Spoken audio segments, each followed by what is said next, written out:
Kiai Bawon adalah seorang sosok sederhana yang hidupnya penuh kesabaran dan keikhlasan. Beliau dikenal sebagai penjaga musola di sebuah desa kecil di pinggiran kota, tempat kehidupan berjalan dengan tenang dan jauh dari hiruk-pikuk dunia modern. Meski hidup dalam kesederhanaan yang mencolok, Kiai Bawon tetap memancarkan aura ketenangan yang menginspirasi siapa saja yang mengenalnya. Setiap pagi, Kiai Bawon memulai harinya dengan membersihkan musola. Dengan sapu lidi di tangan, beliau menyisir setiap sudut ruangan, memastikan tidak ada debu atau kotoran yang tersisa. Musola itu memang kecil dan sederhana, tetapi selalu terawat bersih berkat tangan dingin Kiai Bawon. Baginya, musola adalah rumah Allah yang harus dijaga dengan segenap hati. Di belakang musola, terdapat sebidang tanah kecil yang menjadi sumber penghidupan Kiai Bawon. Tanah itu penuh dengan tanaman sayur seperti bayam, kangkung, cabai, dan tomat. Beliau merawatnya dengan penuh kasih sayang, seolah-olah setiap tanaman adalah bagian dari hidupnya. Tanaman-tanaman itu kemudian beliau panen dan jual di pasar kecil desa, sekadar untuk memenuhi kebutuhan sehari-hari. Hidup Kiai Bawon sangat sederhana. Rumahnya yang berada di samping musola hanyalah sebuah bangunan kecil dari papan kayu yang sudah mulai lapuk. Perabotan di dalamnya pun tidak lebih dari yang dibutuhkan, sebuah tempat tidur bambu, sebuah meja kecil, dan beberapa peralatan dapur seadanya. Namun, Kiai Bawon tak pernah mengeluh. Baginya, cukup memiliki tempat berteduh dan makanan untuk dimakan, itu sudah lebih dari cukup. Kesabaran Kiai Bawon tidak hanya terlihat dari cara beliau menjalani hidup, tetapi juga dari caranya menghadapi orang-orang di sekitarnya. Beliau selalu bersikap ramah dan penuh senyuman, meskipun kadang ada saja yang meremehkan atau bahkan memandang rendah dirinya karena hidup dalam kemiskinan. Tetapi Kiai Bawon tidak pernah membalas dengan kata-kata keras, melainkan dengan doa dan nasihat yang lembut. Anak-anak desa sangat menyukai Kiai Bawon. Beliau sering mengajak mereka belajar mengaji di musola. Meski suaranya lembut dan kadang-kadang hampir tidak terdengar, para anak-anak itu mendengarkan dengan seksama setiap kata yang keluar dari mulut Kiai Bawon. Beliau mengajarkan mereka bukan hanya tentang ayat-ayat suci, tetapi juga tentang arti kesabaran, keikhlasan, dan kejujuran. Penduduk desa pun sangat menghormati Kiai Bawon.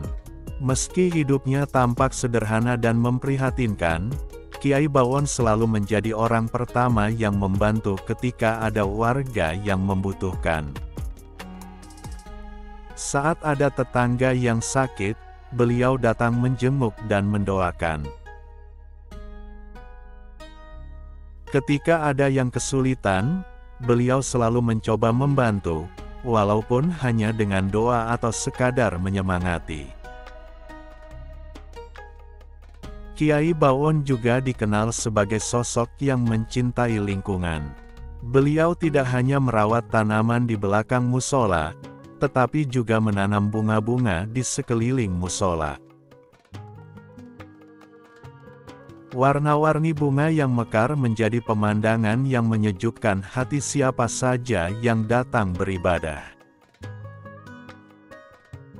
Beliau percaya bahwa menjaga keindahan lingkungan adalah bagian dari ibadah.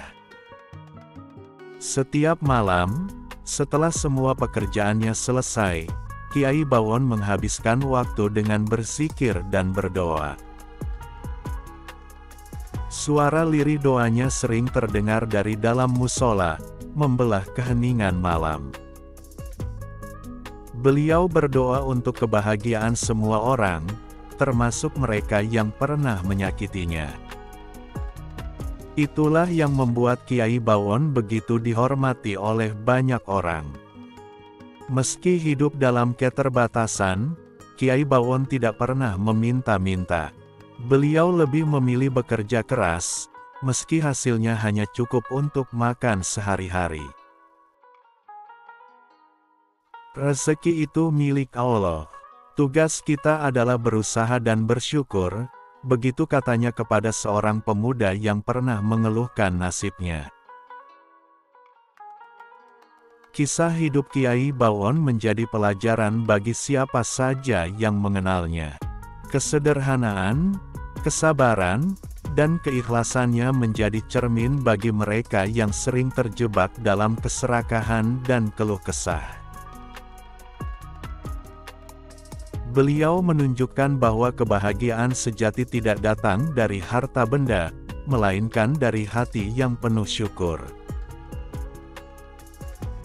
Tidak ada yang tahu pasti berapa usia Kiai Bawon. Rambutnya yang sudah memutih dan tubuhnya yang mulai membungkuk menunjukkan bahwa beliau sudah cukup tua. Namun, semangatnya dalam menjalani hari-hari tidak pernah surut.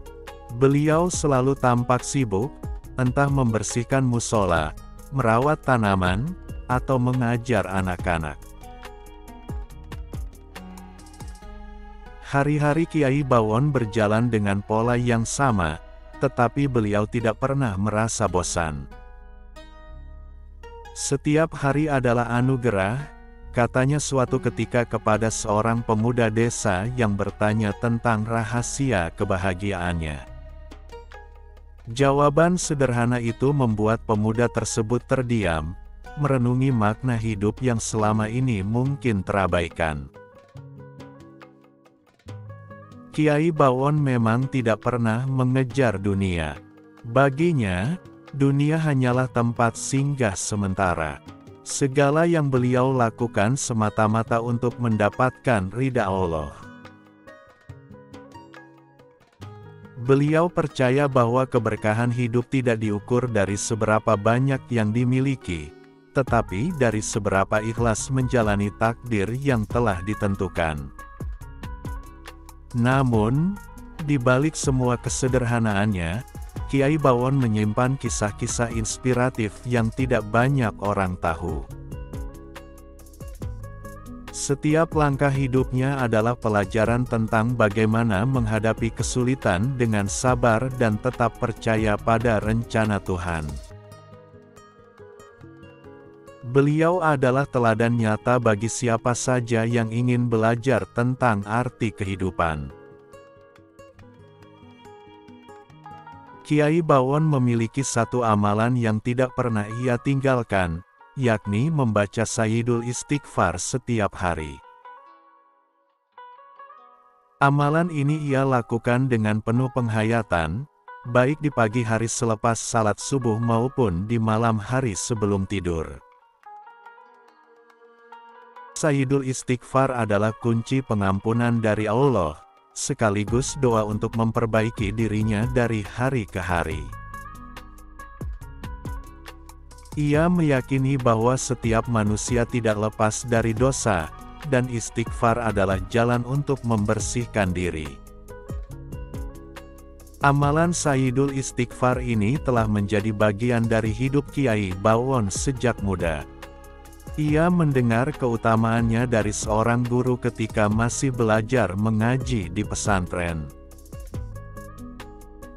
Sang guru menekankan bahwa doa ini adalah pengakuan tulus seorang hamba kepada Allah atas dosa-dosanya, sekaligus penyerahan penuh kepadanya. Sejak saat itu, Kiai Bawon tak pernah melewatkan membaca doa tersebut dalam setiap kesempatan. Bahkan, ketika sedang berkebun atau merawat tanaman di belakang musola, bibir Kiai Bawon tetap berzikir dan melantunkan Sayyidul Istighfar. Ia merasa tenang dan damai setiap kali membaca doa itu. Menurutnya, setiap lafaz yang ia ucapkan adalah pengingat bahwa ia hanyalah seorang hamba yang lemah, yang selalu membutuhkan pertolongan Allah. Amalan Kiai Bawon ini ternyata diam-diam menginspirasi banyak orang di desanya. Para jamaah musola sering melihat beliau duduk bersimpuh di sudut musola selepas salat, melantunkan doa dengan khusyuk. Beberapa dari mereka mulai meniru kebiasaan ini, berharap bisa mendapatkan ketenangan seperti yang dirasakan Kiai Bawon.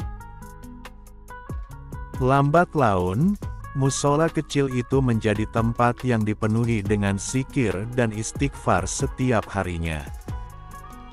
Namun, kisah tentang amalan Sayyidul Istighfar Kiai Bawon tidak berhenti di situ. Pada suatu hari, seorang pedagang kain yang biasa singgah di desa Kiai Bawon mendengar cerita tentang beliau. Sang pedagang, yang juga seorang jamaah musola, sangat terkesan dengan kesalehan dan kebiasaan istighfar Kiai Bawon.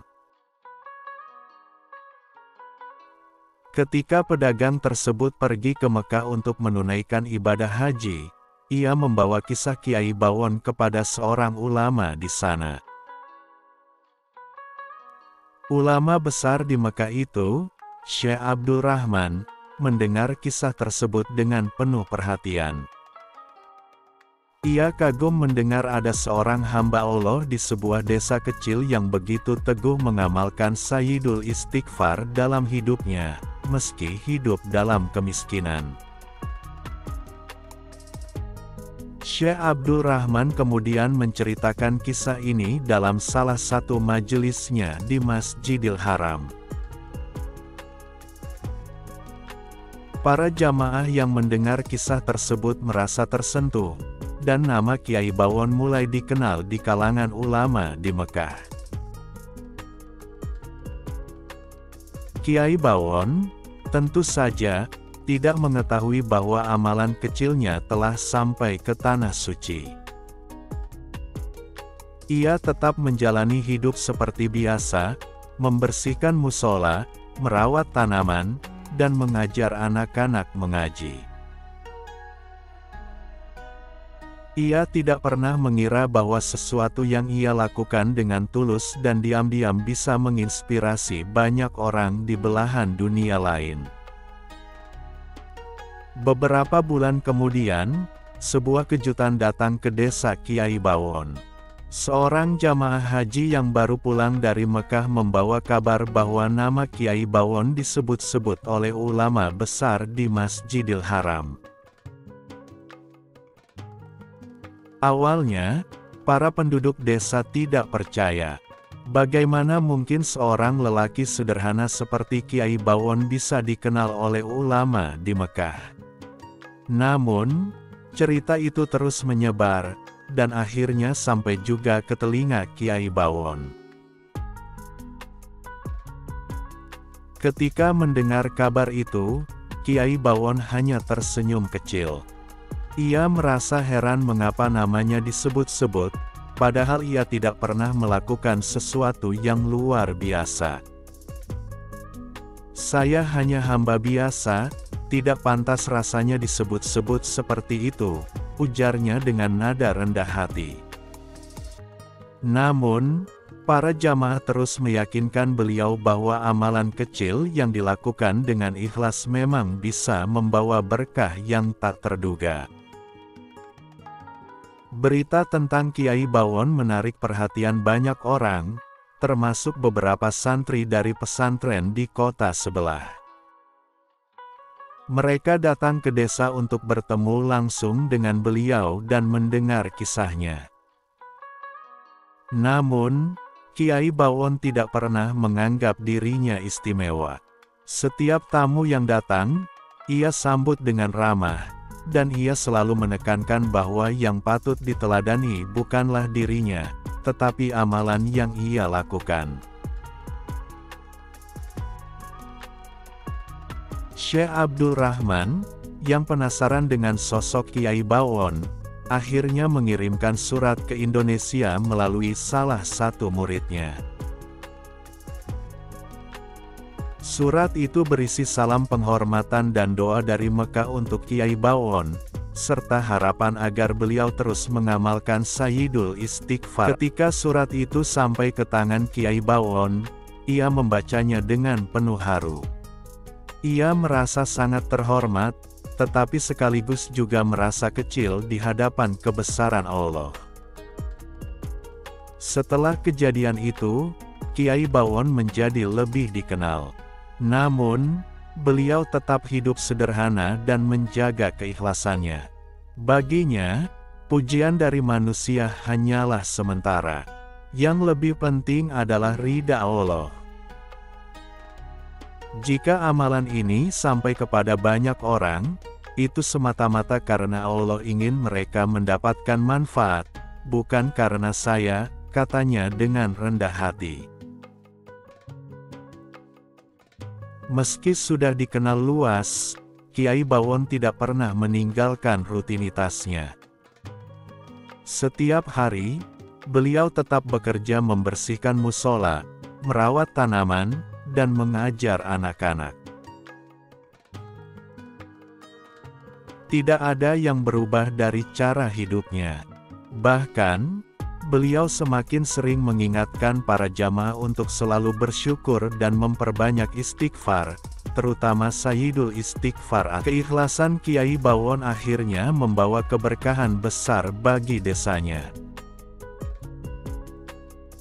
Musola yang dulu sepi kini selalu dipenuhi jamaah.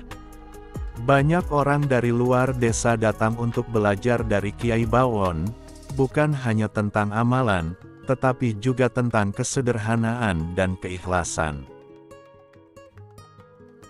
Musola kecil itu pun berubah menjadi pusat kegiatan keagamaan yang hidup. Hingga akhir hayatnya, Kiai Bawon tidak pernah berhenti mengamalkan Sayyidul Istighfar. Beliau meninggal dunia dalam keadaan khusyuk, selepas salat malam, dengan tasbih masih tergenggam di tangannya. Kepergiannya meninggalkan duka mendalam bagi semua yang mengenalnya, tetapi juga meninggalkan jejak inspirasi yang abadi. Kini, nama Kiai Bawon tidak hanya dikenal di desanya, tetapi juga di banyak tempat lain. Kisahnya menjadi bukti bahwa amalan yang kecil namun ikhlas dapat membawa keberkahan yang besar, bahkan hingga ke tempat yang tidak pernah ia bayangkan sebelumnya. Setelah Kiai Bawon wafat, suasana desa berubah menjadi penuh kesedihan. Kepergiannya meninggalkan lubang yang dalam di hati para penduduk. Sosok sederhana yang selama ini menjadi panutan mereka kini hanya tinggal kenangan.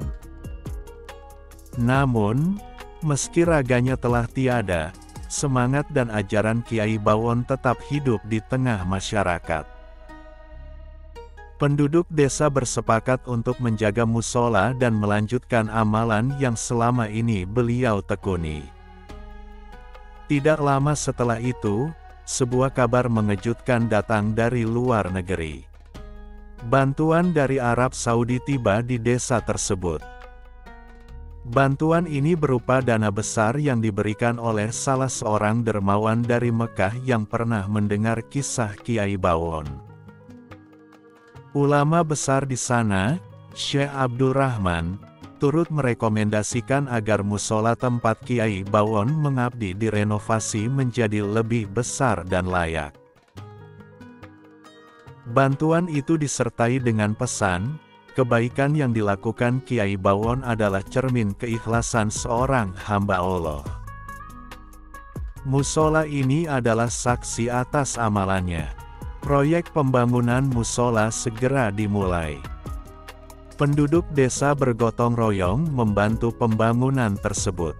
Musola kecil yang dulu sederhana kini berubah menjadi masjid yang megah, dengan fasilitas lengkap seperti tempat wudhu, perpustakaan kecil, dan ruang mengaji untuk anak-anak.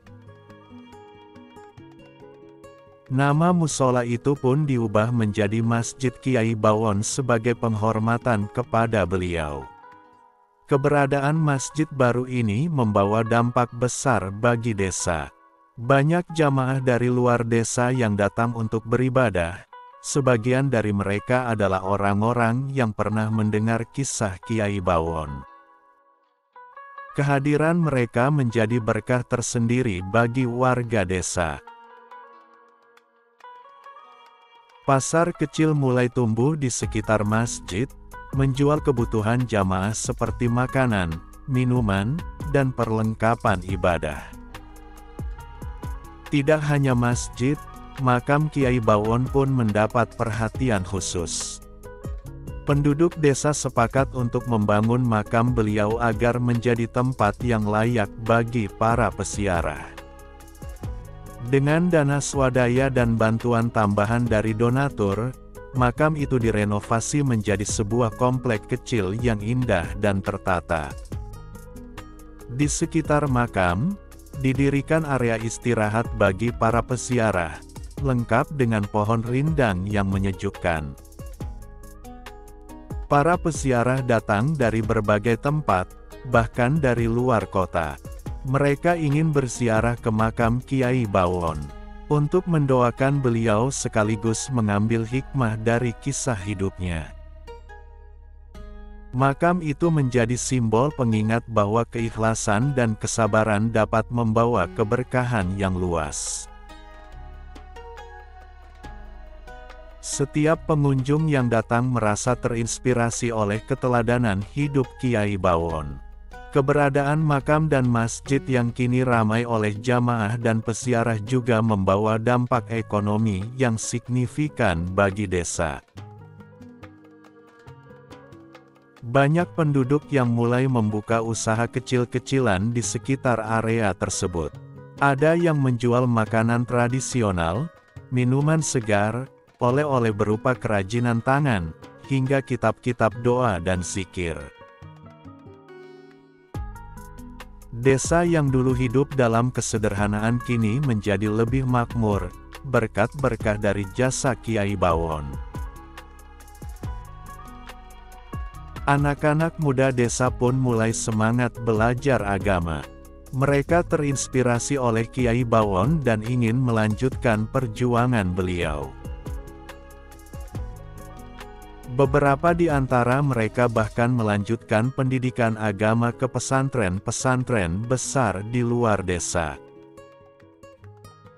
Mereka berharap kelak bisa kembali ke desa dan mengabdi seperti Kiai Bawon, menyebarkan ilmu dan kebaikan.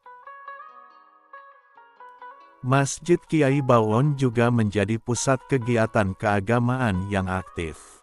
Selain salat berjamaah, diadakan pula pengajian rutin, kelas tahsin Al-Quran, dan kajian keislaman untuk berbagai usia. Banyak ulama dari luar desa yang datang untuk mengisi ceramah, mengenang jasa Kiai Bawon sekaligus memotivasi penduduk untuk terus berbuat baik. Berkat pembangunan masjid dan makam, desa yang dulu sepi kini berubah menjadi desa yang ramai dan hidup. Jalan-jalan desa yang sebelumnya sempit dan berlumpur kini diperbaiki, sehingga memudahkan akses bagi para pengunjung. Pemerintah setempat juga mulai melirik desa tersebut sebagai destinasi religi yang potensial, menambah fasilitas umum seperti tempat parkir dan toilet umum. Namun, meski desa telah berubah menjadi lebih modern, penduduk tetap menjaga nilai-nilai yang diajarkan oleh Kiai Bawon. Mereka tidak ingin keberkahan ini membuat mereka lupa diri. Warga tetap memelihara kesederhanaan dan kebersamaan yang selama ini menjadi ciri khas mereka. Nama Kiai Bawon selalu mereka sebut dalam doa, memohon agar keberkahan ini tetap terjaga. Setiap tahun, pada hari wafatnya Kiai Bawon, penduduk desa mengadakan acara doa bersama di masjid dan makam beliau. Acara ini dihadiri oleh ratusan orang, baik dari dalam maupun luar desa. Mereka mengenang jasa-jasa Kiai Bawon dan menghidupkan kembali semangat keikhlasan yang beliau wariskan. Generasi baru desa tersebut tumbuh dengan teladan hidup yang mulia. Mereka belajar bahwa keberkahan tidak datang dari harta atau kedudukan, tetapi dari keikhlasan dan kerja keras yang tulus. Nama Kiai Bawon terus dikenang sebagai sosok yang membawa perubahan besar bagi desanya, meski beliau sendiri hidup dalam kesederhanaan.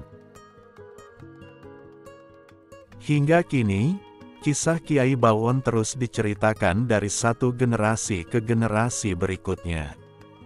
Beliau menjadi contoh nyata bahwa siapapun, tidak peduli dari mana asalnya atau bagaimana keadaannya, bisa membawa perubahan besar jika melakukannya dengan hati yang ikhlas. Makam Kiai Bawon terus menjadi tempat yang penuh berkah, di mana doa-doa para peziarah bergema, membawa harapan dan kebaikan. Desa itu kini dikenal sebagai desa yang makmur dan berkah, tidak hanya karena perkembangan fisiknya, tetapi juga karena semangat spiritual yang terus dijaga. Semua itu bermula dari seorang lelaki sederhana yang hidup dengan penuh kesabaran dan keikhlasan, Kiai Bawon. Warisannya tidak hanya tertinggal di desa kecil itu, tetapi juga di hati banyak orang yang pernah mendengar kisahnya. Berikut 5 pesan kata-kata terbaik yang dapat dihubungkan dengan seorang tokoh seperti Kiai Bawon, menggambarkan kebijaksanaan dan nilai-nilai Islami. 1. Hidup adalah ladang amal, maka, tanamlah kebaikan sebanyak-banyaknya agar kelak menuai keberkahan di akhirat. 2. Ilmu tanpa amal adalah kehampaan, amal tanpa ilmu adalah kesesatan. Sebarkan ilmu dan perbaikilah amal dengan niat yang tulus. 3. Kesabaran adalah kunci keberhasilan. Jangan pernah lelah meniti jalan yang lurus meskipun penuh rintangan. 4. Harta terbesar seorang hamba adalah iman dan akhlak mulia. Jagalah keduanya agar tetap bercahaya di dunia dan akhirat. 5. Janganlah lelah berdoa, karena dalam setiap doa ada rahmat Allah yang akan datang pada waktu terbaik. 6. Jangan lupa untuk klik tombol subscribe ke channel ini, karena di channel ini banyak video tentang dakwah kebaikan, agar semoga Anda ikut termasuk di dalamnya.